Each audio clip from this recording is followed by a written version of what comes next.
So hi guys, welcome to my YouTube channel. आज की इस वीडियो में हम बात करेंगे कि बोर्ड एग्जाम में एक अच्छे नंबर यानी 95% लाना है। तो ये 10 गलतियां, ठीक है, आपको ये 10 गलतियां भूल कर भी नहीं करना। अगर आपने ये गलतियां कर दिया तो आपको बाद में बहुत ज़्यादा पछताना पड़ेगा, ठीक है। ये सभी के साथ होता है। तो आज से आपको इन 10 गलतियों को देख लेना है और आपको सुधार लेना है, ठीक है। हर एक स्टूडेंट ये 10 गलतियां करता है और बाद में पछताता है, क्योंकि उसे इन गलतियों के बारे में पता नहीं होता है।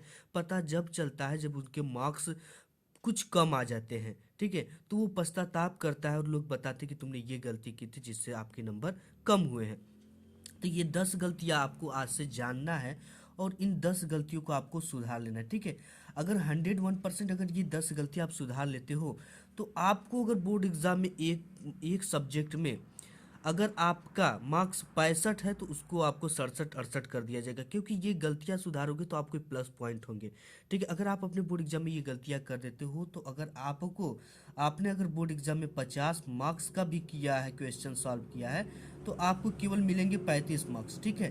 क्योंकि इन गलतियों को सुधारना बहुत इंपॉर्टेंट है और इनका इफेक्ट बहुत ज़्यादा पड़ता है। तो बोर्ड एग्जाम से पहले देख लो, वरना बहुत आप पछताओगे। टीचर इसी को देखकर पास या फेल भी करते हैं, ठीक है। देखो, जो टीचर होता है ना, वो आपकी कॉपी आपकी औकात को भी बता देती है, क्योंकि वहाँ पे आप नहीं होते कि आप अच्छे हैं कि खराब है कि कैसे। आपकी कॉपी ही टीचर को बताती है कि आप पढ़ने में कैसे हो, ठीक है। तो आपको मैं बताऊंगा कि अगर आप इस पूरे गलती को देख देते हो तो एग्जामिनर 20 से 30 नंबर आपको मुफ्त में लुटा देगा। 95% मार्क्स पक्का आएगा। कमजोर छात्र भी टॉपर बनेंगे अगर आप इस ट्रिक को फॉलो करते हो। तो सबसे पहली नंबर क्या है, आपको कोई भी क्वेश्चन आधा आता है तो उसे छोड़े ना, जरूर लिखे, नंबर मिलता है, लेकिन उसके लिए एक ट्रिक को फॉलो करना पड़ेगा, ठीक है। आपको अगर कोई क्वेश्चन, मान लेते हैं कि फर्स्ट स्टेप आपका क्या है, फर्स्ट स्टेप है कि आपको क्वेश्चन बिल्कुल नहीं आ रहा है, ठीक है। बिल्कुल नहीं आ रहा है तो आपको क्या करना है। सेकेंड स्टेप आपका है कि अगर आपको क्वेश्चन आधा आ रहा तो क्या करना है। अगर थर्ड स्टेप क्वेश्चन आपको पूरा आ रहा है तो कैसे उसको लिखना है, ठीक है। आधे से ज़्यादा आ रहा है तो आपको कैसे लिखना है, तो आपको फुल मार्क्स मिलेंगे।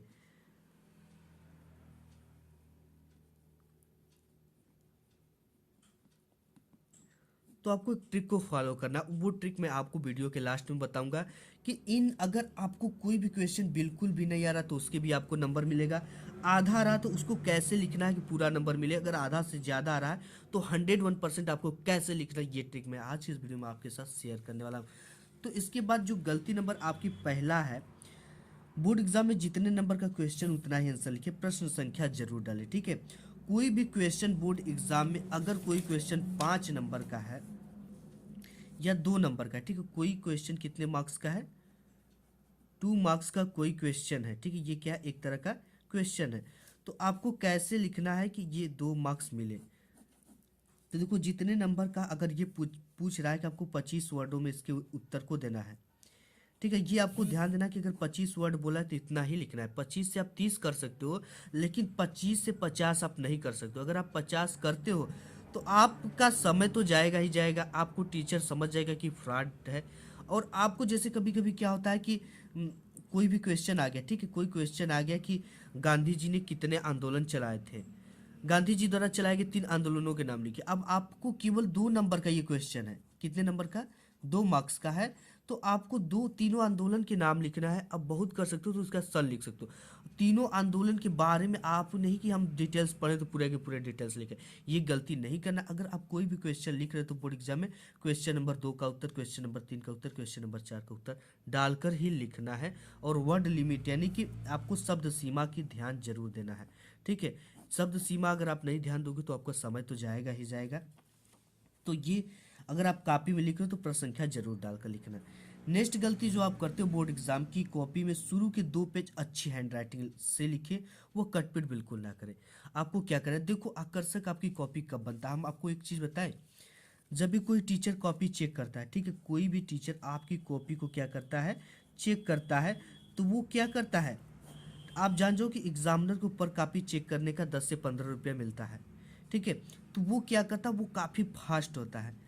टीचर क्या होता है, काफ़ी फास्ट टीचर होता है, और वो देखता क्या है, अगर आपने शुरू के 2-3 पेज अच्छा लिखा है, इसके साथ ही साथ उन क्वेश्चन को सॉल्व किया जो आपको फुल कॉन्फिडेंस और पूरी तरह से आता हो, ठीक है, फुल कॉन्फिडेंस वाले क्वेश्चन को आपने सॉल्व किया और वो पूरी की पूरी आपकी आ रही है और आपकी हैंड राइटिंग काफ़ी अच्छी है, तो टीचर क्या करता है कि आपको उसी के हिसाब से समझ जाता है कि जो बच्चा है वो पढ़ने में अच्छा है और लगभग जितने भी क्वेश्चन का आंसर दिया होगा वो करेक्ट दिया होगा, तो उसी हिसाब से वो औसत नंबर देता चला, जैसे कि वो 2 नंबर दिया, अगर 3 नंबर का प्रश्न 2 नंबर दिया, उसी हिसाब से 2 ढाई इस तरह से देता आपको चला जाता है, ठीक है।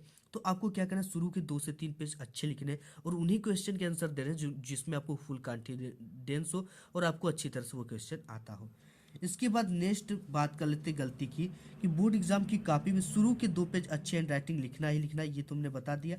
इसके बाद नेक्स्ट है कि बोर्ड एग्जाम में केवल ब्लू एंड ब्लैक पेन का ही यूज करना है, ठीक है, आपको लाल पेन का यूज नहीं करना है, न ही हरा पेन का यूज करना है, आप कह सकते हो कि आपको किसी भी रंगीन पेन का यूज नहीं करना है, आपको केवल ब्लैक एंड ब्लू पेन का ही यूज करना है, ठीक है।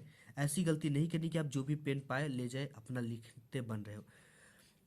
तो आपकी ये भी कोशिश होनी चाहिए कि आप बहुत ज़्यादा गाढ़ा जेल पेन का भी यूज ना करें, क्योंकि आप इस बार लिखते हो तो उस बार छप जाता है, आपको दिक्कत होती है, ठीक है, आपकी कॉपी थोड़ा पुअर लगती है देखने में। इसके साथ ही साथ नेक्स्ट जो चीज़ है, आपको बोर्ड एग्जाम की कॉपी के हर पेज पर रोल नंबर लिखना है, ठीक है। आपको कोई भी कॉपी है, ठीक है, वो जो भी कॉपी हो उसकी जितने भी आपको पेज दिए गए हो उन सभी पेज पर आपको क्या लिखना है, अपना रोल नंबर लिखना है। रोल नंबर इसलिए लिखना है, जैसे आपने 22,19,200 25 26 आपका जो भी रोल नंबर है उसको आपको लिखना है। इससे क्या होता है कि सेंटर के लोग किसी परिचित स्टूडेंट के कॉपी में क्या करते हैं, आपके पेज को फाड़ कर लगा देते हैं या कॉपी आपकी चेंज कर देते हैं, ठीक है। तो इससे आपको क्या होगा कि बचत होगा, आपके लॉस नंबर नहीं होंगे। अदरवाइज कभी कभी जैसे आप बी कॉपी लेते हो तो उस पर भी आपको रोल नंबर लिखना है, क्योंकि होता क्या है कि अगर आप A+B कॉपी लिया है, ठीक है, आपका बाई चांस हुआ क्या कि बी वाली कॉपी हिरा गई और वो एग्जामिनर पा भी गया कि ये बी कॉपी किसी की ये खोई हुई है, तो क्या करता है कि इस पे अगर रोल नंबर लिखा है आपका जो भी रोल नंबर है, तो क्या करता है उसी रोल नंबर वाले कॉपी के साथ उसको जोड़कर फिर से चेक कर देता है। तो आपको ये भी गलती से बचना है बोर्ड एग्जाम में। तो आपको हर पेज पर क्या करना है, रोल नंबर लिखना, और बोर्ड एग्जाम की कॉपी में बीच में सादा पेज ना भूल कर भी नहीं छोड़ना है।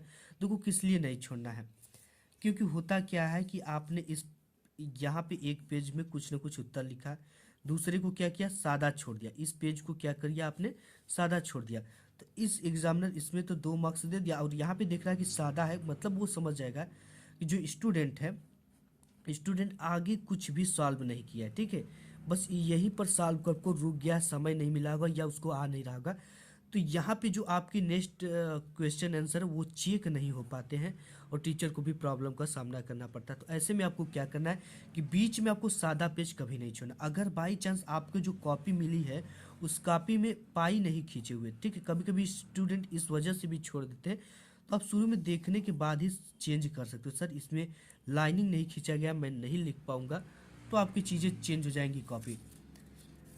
तो ये चीज़ हो गया। इसके बाद आपको क्या करना, आप सबसे पहले अपने 7 अंकों का रोल नंबर याद कर ले और लिखकर अच्छी तरह से प्रैक्टिस कर ले, ठीक है। आपका जो भी रोल नंबर, जैसे 22,19,225 रोल नंबर है, तो इसको आप क्या करने, इस तरह से लिख लीजिए, अंकों में लिखने के साथ साथ शब्दों में लिखकर अच्छी तरह से प्रैक्टिस कर लीजिए, क्योंकि बोर्ड एग्जाम में ये चीज़ें अगर गलती होती है तो आपका रिजल्ट जो होता है वो फंस जाता है, नहीं आता है। आपको क्या होता है कि टीचर के डांट भी सुनने पड़ते हैं, और आपको इस सिचुएशन में क्या होता है कि आपका जो टेंशन मानसिक जो होता है, मानसिक स्थिति बिगड़ जाती है, क्योंकि आप चीज़ों को सुनते उतने बीच उतने स्टूडेंट के सामने, तो आपको थोड़ा प्रभाव पड़ता है इसका।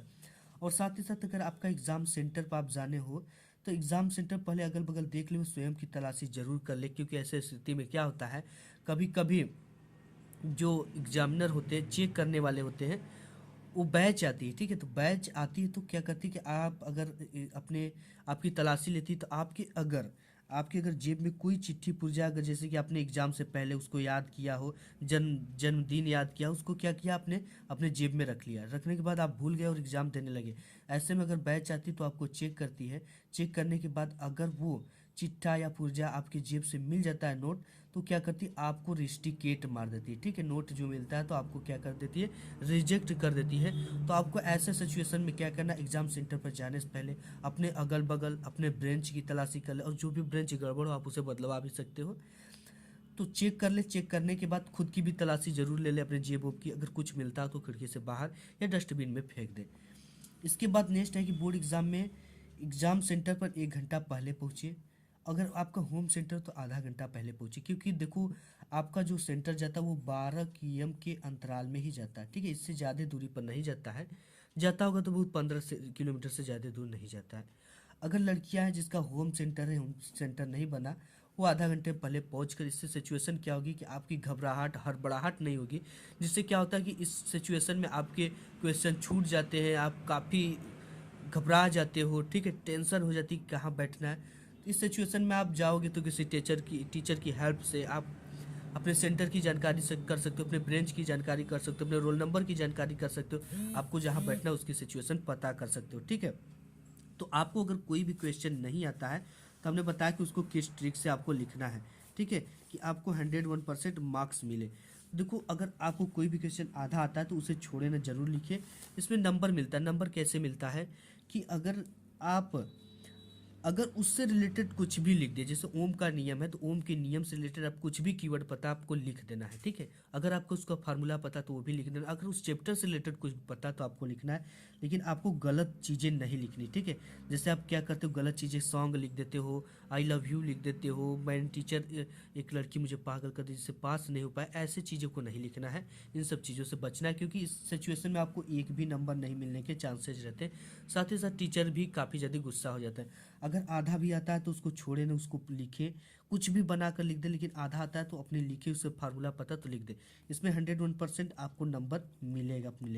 अगर आधा से ज़्यादा आता हो तो उसको और भी अच्छे से लिख दे, ऐसे लिखे कि टीचर को लगे कि पूरा का पूरा स्टूडेंट किया है। तो इस सिचुएशन में आपको नंबर 101% मिलेंगे, ठीक है। तो आज की वीडियो में बस इतना ही, मिलेंगे एक नेक्स्ट वीडियो, तब तक के लिए धन्यवाद।